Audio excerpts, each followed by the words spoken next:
It's been day, let's see how many days we've been in quarantine.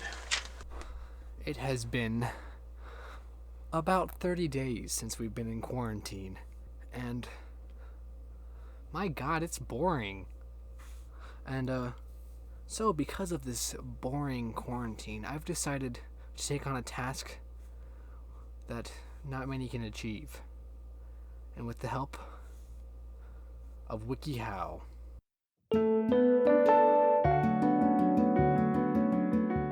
While there's no evidence that telekinesis exists or can be learned, there's no harm in trying. Really, there's no harm in trying. Well, we'll see about that today. Boink! If you want to find out yourself, meditate to discipline your mind and practice visualizing objects. Focus on your connection with it. Concentrate clearly with how you'd like that object to move. Extend your intention to the object. Practice makes perfect, so have patience and work on refining your abilities every day. I think I got it. There was a hair in my mouth that entire time. Step 1. Believe that telekinesis is possible.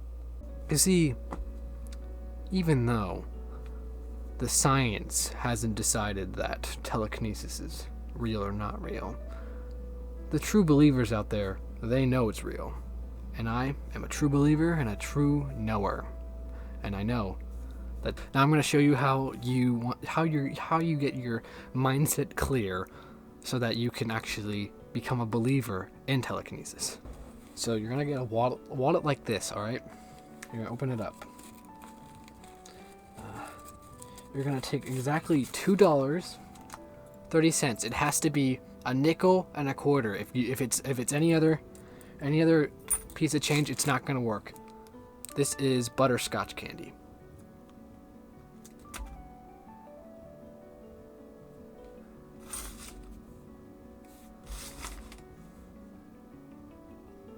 There.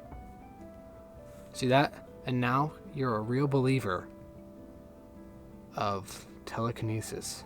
Now we're up to step 2 on how to become telekinetic. For weak minds like my audience, I'm sorry. I don't mean to offend my audience, but right now, compared to me, you're all weak-minded. But don't worry, you will someday be close to me. When you meditate, you want to take your hand. You want to take a position like this. Crisscross applesauce. You can wear loose clothing, anything that makes you feel comfortable, and you want to go like this. And you can take whatever hand motion you want, and then you want to just kind of not think of anything. Breathe in. Step 3. This one's going to be a little more tricky because you have to have an object to visualize. You want it to be a small object, and you want to be able to just easily visualize it. For me, I have a small ceramic pot. I'm going to put it right here. And while it's here, I'm just going to close my eyes and visualize it. Alright, I see you. I see you. Mm-hmm. Yes. I know you're there. I know you're there. You're right there, and I know it. You're right there. Visualizing the pot. Knowing every aspect of the pot. I see you. I know you're right there. Don't lie to me. I know you're there. Step 4.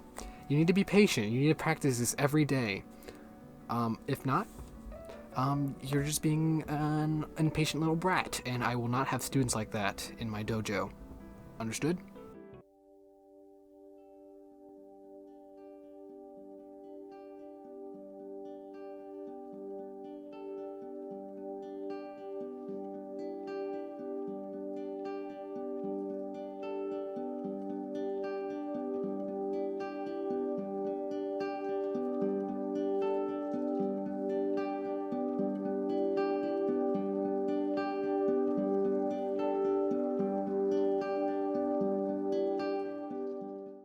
We have now reached part 2 of a part 3 process of learning how to be telekinetic. This is visualizing the object that you have picked out. And you want to know every single crevice, every single little nook and cranny. And you want to concentrate on it. You want to think about this. You want to know that this is in your brain. You want to go and scan this. And so once you have that down, you'll just sit there all day, hours if it takes. Think about how great it is. That little scan you made, it's in your brain, and you're thinking about it, nothing else. And that's what you're gonna do. And if it doesn't work, then maybe you don't have what it takes. Alright, now that you've been having weeks, maybe months of just thinking about your object, you're gonna start noticing a connection between you two. Things that you've never really noticed about the object. That it's more than just a pot. That the connection is great. It's greater than just you and the pot. It's almost a part of you now. It's you. And you grow. It grows with you. It starts to speak to you. And you speak to it back.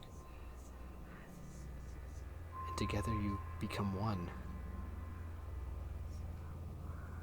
Now that we have created our connection with that object, we want to visualize how we're going to move this. So in your brain, you're going to visualize exactly how you want to move this object. I want to push it. Now look, listen. You need to visualize it in one direction, not in multiple. Don't get fancy. This isn't a Blue Angels jet. That's not this. This is a simple one motion. Get meditating pose.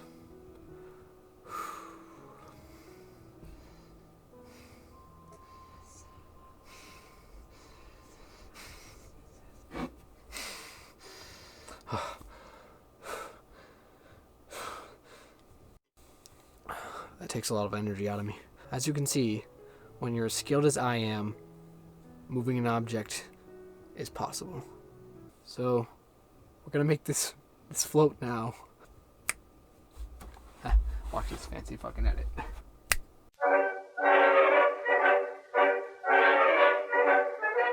Step 3, now that you've mastered understanding one object, you will just continue to grow. You want to kind of play around with other objects. You want to try and take your energy that you... So when you meditate, you want to try and just focus all your energy in your hands. And then you'll take that and you can bend objects or put your energy into that new object. But what I'm about to do, I don't want you to do at home. This is a level 10 mastery. And you will hurt you or your family or your entire house. You might burn it down. Don't do this at home. How about that, huh? I got it. Don't worry. Huh? How about that, huh? Eh? Yeah, that's what I thought. It takes a lot of work to where I am. But you can do that. You can control flames at some point. And remember to do this like 2 times a day. Practice 2-3 times a day. Switch it up every once in a while. Change the object. And yeah. Remember to take it easy. Don't force yourself. Don't push yourself. If you're feeling mentally drained or you have a headache or you're just tired, don't want to get out of bed, then just take a break. You will lose your powers. If you go too far, you will lose your powers. There's no going back. After you lose them, you can't get them back. All the energy has been sucked right out of you like a vacuum. That would be you. I don't want that to happen to you, my student. So please, be cautionary. Don't take chances. Don't be a risk taker. Risk takers die. Painful deaths. Painful vacuum of space, life-sucking deaths. You know, I think that's it. Yeah? We done? We good?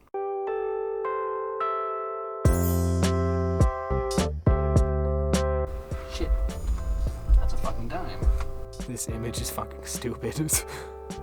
Why does Spoon not like me? I wonder how this sounds. Ow, my fucking finger. Alright, I need to find a table or something for this next one. My head needs to be right here. So the rest of this is pretty much a kick in the walk now that you can do that. My fridge was on that entire time. So, gonna be honest, if you hear this thing going off,